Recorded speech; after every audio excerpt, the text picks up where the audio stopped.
Assalamualaikum warahmatullahi wabarakatuh. Jumpa lagi teman-teman, saya Haji Ibrahim Haji Channel. Ya, hari ini seperti janji saya kita masih akan terus mengulas berita tapi dengan cara yang lebih nggak sepotong-sepotong ya, bacanya lebih komprehensif, lebih cerdas lah istilah saya. Sekarang masih soal Anies Baswedan karena ternyata khusus untuk topik itu di channel ini peminatnya lumayan banyak ya teman-teman. Oke, Anies Baswedan ini seperti teman-teman tahu belakangan sejak 2017 terutama sering disebut juga di media sosial itu sebagai bapak politik identitas. Nggak bisa dipungkiri teman-teman, itu banyak jejak digitalnya seperti itu. Nah, ini ditampik ya oleh politikus Nasdem. Ini beritanya baru 7 Januari lalu 2023. Kita teman-teman bisa lihat di layar, yaitu di tribunnews.com. Politikus Nasdem heran Anies terus disalahkan soal politik identitas, tapi Ahok seolah-olah bebas. Jadi politikus Nasdem ini siapa namanya, Effendi Khoiri, ketua DPP Partai Nasdem, Effendi Khoiri atau Gus Coy, mengaku heran pihak yang terus menyalahkan bakal calon presiden yang diusung Anies Baswedan soal politik identitas pada Pilkada 2017 lalu. Ya. Gus Coy menuturkan bahwa pihak-pihak yang menyalahkan Anies Baswedan justru tak pernah menyoroti Basuki Cahayapurnama alias Ahok. Padahal Ahoklah yang menjadi pemicu politik identitas di Pilkada 2017 lalu. Ini kata-kata Gus Coy. Jangan dijadikan ini menjadi pemukul yang tidak pada tempatnya kepada Anies. Kamu politik identitas. Karena ini terjadi karena Ahok. Sementara yang masuk penjara ini seolah-olah bebas, tidak dibicarakan lagi, tidak menjadi sasaran lagi. Padahal itu asalnya dari sini, kata Gus Coy dalam diskusi di Kopi Politik Jakarta Selatan Sabtu 7 Januari 2023. Iya, sebagai informasi ya teman-teman, kita remind ulang 2017, Ahok telah menjalani hukuman penjara karena terbukti bersalah melakukan penodaan agama atas pernyataan soal surat Al-Maidah 51 saat berkunjung ke Pulau Pramuka, Kepulauan Seribu. Ahok saat itu divonis 2 tahun penjara karena terbukti melakukan penodaan agama dan mulai menjalani hukuman pada 9 Mei 2017 lalu. Tapi seperti diketahui Pak Ahok sudah bebas dan bahkan menjadi komisaris. Nah, masih seputar Pak Anies dan politik identitas. Kenapa sih disebut Pak Anies? Apa buktinya Pak Anies disebut politik identitas? Ada buktinya ya. Ini misalnya dari jpnn.com, Jumat 23 Desember nih beritanya teman-teman. Beritanya dulu gini, Anies mainkan politik identitas. Inas sebut pesta demokrasi dalam bahaya. Justru ditakutkan ya. Anies dituding selalu melakukan politik identitas dan itu ditakutkan akan membawa demokrasi dalam bahaya, terutama dikaitkan dengan Pilpres 2024 mendatang. Kita baca sedikit beritanya. Politikus Hanura Inas N. Zubir melihat indikasi bakal capres dari Partai Nasdem Anies Baswedan tidak akan segan-segan menggunakan politik identitas demi memenangkan Pilpres 2024 mendatang. Menurutnya hal ini perlu diwaspadai. Dia mengatakan politik identitas adalah tindakan mengeksploitasi etnis, suku, budaya, agama, sekte, kelompok agama atau yang lainnya untuk mencapai tujuan tertentu. Ya.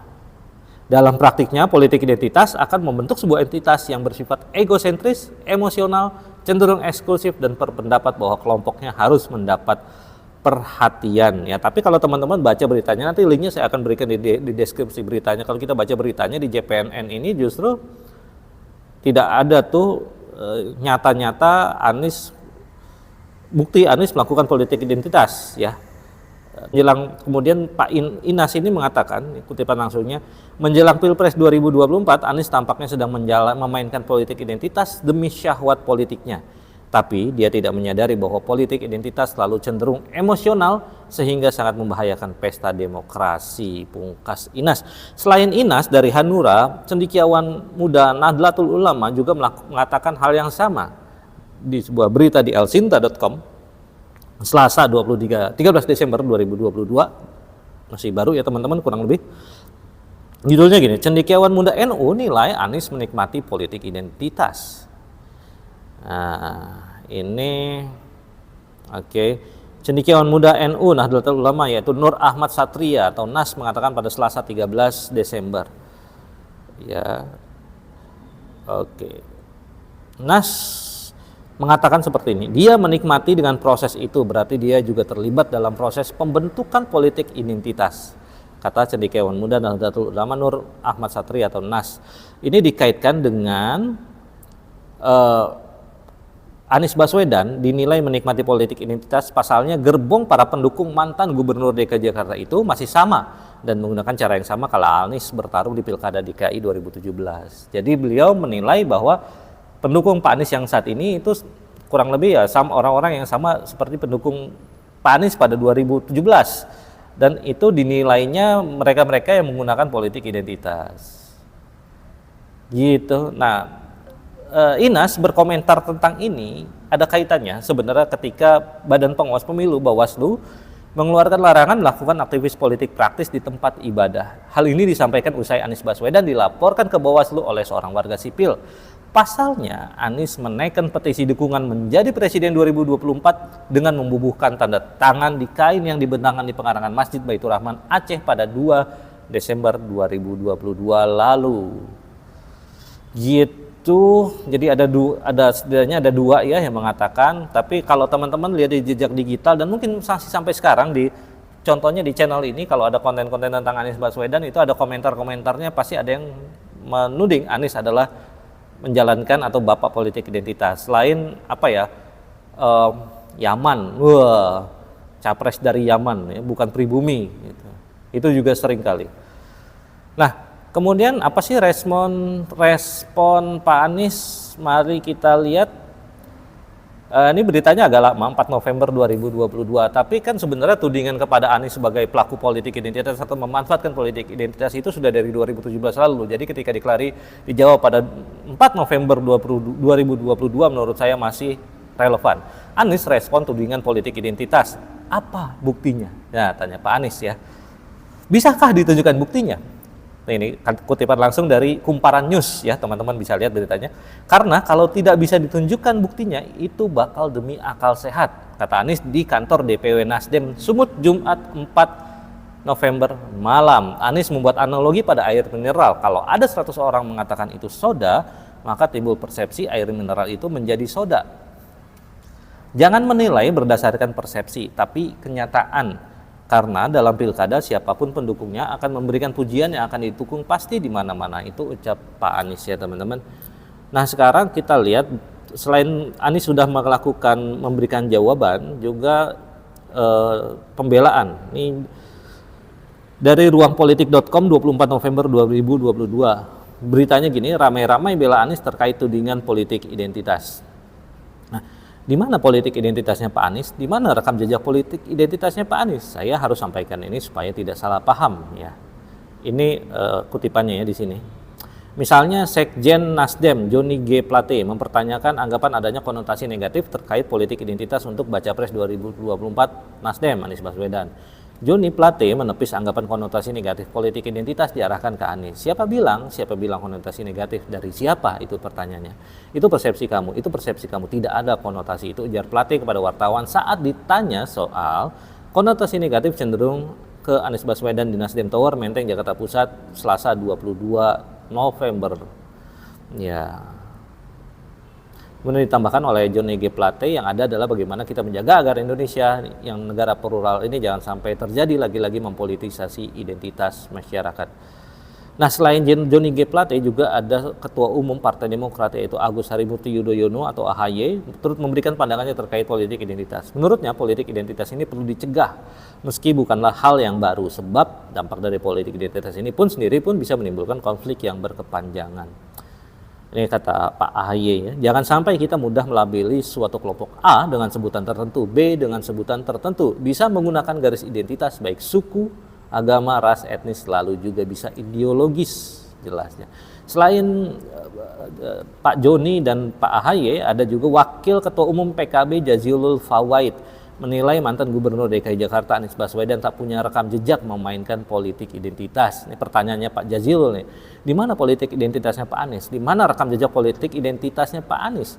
Saya harus sampaikan ini supaya tidak salah paham. Nah, ini juga pertanyaannya ya, di mana rekam jejaknya beliau melakukan politik identitas. Justru kalau teman-teman lihat di salah satu podcast atau wawancara saya dengan Suparman, Iwayan Suparman, beliau waktu itu hadir di deklarasi Laskar Aman di Jakarta. Beliau adalah orang Hindu dan orang Bali. orang Hindu tulen dan merasakan tidak ada politik identitas, melihat ya padahal dia di Bali tapi mengomentari apa yang terjadi di Jakarta, menurut dia tidak ada politik identitas. Pun dengan teman-teman di Laskar Aman juga yang justru tidak semuanya Muslim, justru itu beragam ya, lintas agama dan lintas golongan ya, dan lintas macam-macam profesi ya. Dan mereka merasa misalnya teman-teman yang non-Muslim mengatakan nggak ada di Laskar Aman itu ya, mengatakan tidak ada politik identitas itu. Justru di zaman Pak Anies itu justru banyak rumah ibadah non-Muslim yang tadinya sulit, tahunan bahkan puluhan tahun tidak bisa dibangun atau mendapatkan kesulitan ini itu, di zaman Pak Anies justru mendapatkan kemudahan. Itu teman-teman jadi yang terjadi sebenarnya. Nah, tapi kita sekarang akan tengok soal ini ya. Jadi ini ada buku yang sedang saya baca, menarik sekali. Aku klik maka aku ada, Manusia dalam Revolusi Digital, Kanisius. Sebenarnya di buku 2021, tapi masih sangat relevan. Prof. F. Budi Hardiman. Jadi kalau teman-teman yang belajar filsafat pasti mengenal Prof. Budi Hardiman. Langsung, jadi di salah satu babnya di 8, bagaimana bertindak moral dengan jari. Aristoteles, Hannah Arendt, dan klik halaman 209. Kita langsung aja ke bagian itu. Ada bagian yang menurut saya menarik untuk kita cermati bersama. Kita sama-sama baca dan habis ini kita bahas ya teman-teman. Ya, jadi di halaman 228, halaman di baris-baris paling bawah, buku ini Prof. Budi Hardiman mengatakan, dalam komunikasi digital, banalisasi dari yang jahat terjadi lewat dukungan penuh dekorporealisasi. Kebohongan, kecabulan, dan kebencian yang dalam komunikasi korporeal masih dirasakan oleh pelakunya dalam tindakannya sendiri dalam komunikasi digital telah kehilangan bobot moralnya dan berubah menjadi strategi untuk meningkatkan viewers atau likes. Pelaku sungguh-sungguh teralienasi dari makna tindakannya sendiri. Kebohongan, kecabulan, dan kebencian dilepaskan dari konteks personal dan digandakan secara otomatis sebagai industri, yaitu industri kejahatan. Jika tidak disadari, pengguna gawai berfungsi persis seperti buruh dalam sistem ban berjalan yang memproduksi kebohongan, kecabulan, dan kebencian tanpa melakukan kebohongan, kecabulan, ataupun merasakan kebencian karena cuma meneruskan pesan. Ya, jadi kita ini disebut banal sebenarnya teman-teman. Ya, oke, apa itu banal? Oke, nah banal itu dangkal.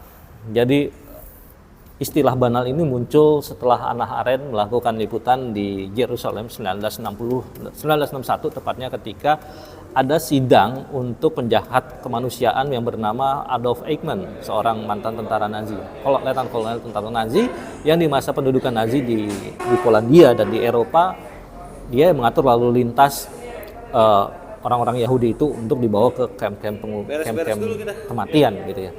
Nah, ketika ditangkap pada 1960 si Adolf Eichmann ini dan disidang di Yerusalem, dan itu sidang itu terbuka untuk umum, Adolf Eichmann ini tidak merasa bersalah atas apa yang dia lakukan. Membunuh itu dia tidak merasa bersalah dan mengatakan karena itu adalah perintah atasan, itu adalah tugas dari atasan, itu adalah, jadi dia sama sekali tidak merasakan guilty feeling killing people. Jadi karena emang lingkungannya di seluruh tentara Nazi saat itu, mereka berada dalam sistem, mereka dalam suasana yaitu memusuhi misalnya Yahudi atau kelompok-kelompok yang lain. Mereka merasa sebagai ras yang paling dominan, yang paling menang gitu. Jadi mereka tidak merasa itu sebagai sesuatu kejahatan, tapi itu hanya melaksanakan perintah. Dan bahkan pada saat menjadi tentara itu dia mengatakan, si Adolf Eichmann itu dia beraspirasi untuk mendapatkan posisi lebih tinggi dengan menjalankan tugasnya sebaik-baiknya. Nah, ini mencengangkan ketika Hannah Arendt menuliskan soal fakta ini untuk majalah The New Yorkers ya kalau nggak salah, tempat dia menuliskan liputan sidang itu. Dia bukannya mengamini apa yang dilakukan Adolf Eichmann, tapi memaparkan faktanya dan menganalisanya sebagai sebuah banalitas kejahatan. Banalitas kejahatan atau kedangkalan kejahatannya itu justru terjadi ketika kita tidak berpikir, ketika ada ketidakberpikiran. Jadi kita hanya melakukan rutinitas, kita melakukan apa yang harus dilakukan karena kita merasa itu harus dilakukan, karena everybody melakukan itu, karena perintahnya untuk melakukan itu. Nah, apa kaitannya dengan sosial media? Nah, ketika setiap hari Mulai dari bangun pagi sampai tidur, kita udah terbiasa memainkan jari-jari kita, membuka pesan, membuka timeline Instagram, membuka timeline Twitter, membuka timeline Facebook. Ini menjadi rutinitas, teman-teman. Kemudian karena kita misalnya pendukung Anies Baswedan, ya kita akan men-share konten-konten dari teman-teman yang lain, dari orang yang lain seputar Anies Baswedan. Tapi ketika kita haters Anies Baswedan misalnya, kita juga akan men-share mungkin konten-konten dan kita akan retweet, nge-share atau komentarin, atau mungkin kita akan membuat konten kita sendiri yang misalnya lagi-lagi contoh yang tadi mengatakan Pak Anies Baswedan itu adalah bapak politik identitas. Di sisi yang anti Pak Jokowi misalnya, atau anti Pak Ganjar, anti Haikal Hasan misalnya, baru kemarin Haikal Hasan rame karena ada foto beliau lagi umroh duduk bersama Pak Ganjar. Nah itu langsung tuh kita automatically kita share, kita like, kita komentarin, bahkan kita share, kita tambahin caption lagi gitu foto-foto itu. Nah disitulah terjadi perubahan makna, disitulah apa ya namanya ya, apalagi ketika itu adalah sebuah tuduhan gitu ya. Kan belum tentu juga misalnya Pak Haikal Hasan itu menjadi tim sesnya si siapa Ganjar, karena kan setelah itu diklarifikasi itu sama Ustadz Bukhari Muslim yang kebetulan ada di situ juga. Atau dalam kasus-kasus lain ketika sudah menjudge ya bahwa Pak Anies misal politik identitas, padahal kan ternyata nggak ada buktinya tuh ya, kalau kita lihat dari beberapa jejak digital tadi itu nggak ada buktinya. Artinya apa? Artinya ketika kita sudah ikut melike, mengklik, men-share, men-retweet dan sebagainya konten soal Pak Anies itu politik identitas, nah di saat itulah kita telah menuduh dia juga ikut melakukan politik identitas. Padahal tidak. Dan ketika kita menuduh sesuatu yang tidak benar, bisa jadi itu adalah sebuah kesalahan, kalau nggak mau mengatakannya sebagai sebuah kejahatan. Ya. Jadi teman-teman, di sosial media ada istilahnya, salah satu cara untuk menghindari banalitas kejahatan menurut Hannah Arendt di buku ini adalah berpikir kritis dan reflektif. Jadi sebelum kita, berhentilah sejenak, ketika kita membaca konten di timeline kita, di grup WhatsApp kita, berhentilah sejenak untuk memikirkan apa akibat-akibatnya jika kita share konten itu. Gitu. Akibatnya untuk kita maupun akibatnya untuk orang lain, ya, reflektif. Dan juga terutama benar nggak sih ini seperti ini, apalagi kan kalau cuma foto atau screenshot tanpa penjelasan dari yang empunya yang ada di foto itu misalnya, seperti itu. Nah, banalitas kejahatan itu, saya nggak tega untuk mengatakan kejahatan, tapi intinya banalitas saja. Banalitas itu bisa terjadi dari perilaku di sosial media yang selama ini kita lakukan tanpa kita sadari. Nah gitu teman-teman, semoga bermanfaat ya. Jadi yuk kita lebih reflektif lagi dalam bersosial media, supaya apa ya, supaya kan kita katanya kan kita mau menghindari polarisasi nih di tahun-tahun politik jelang pemilu 2024 ini. Oke teman-teman, semoga bermanfaat. Billahi taufiq wal hidayah. Wassalamualaikum warahmatullahi wabarakatuh.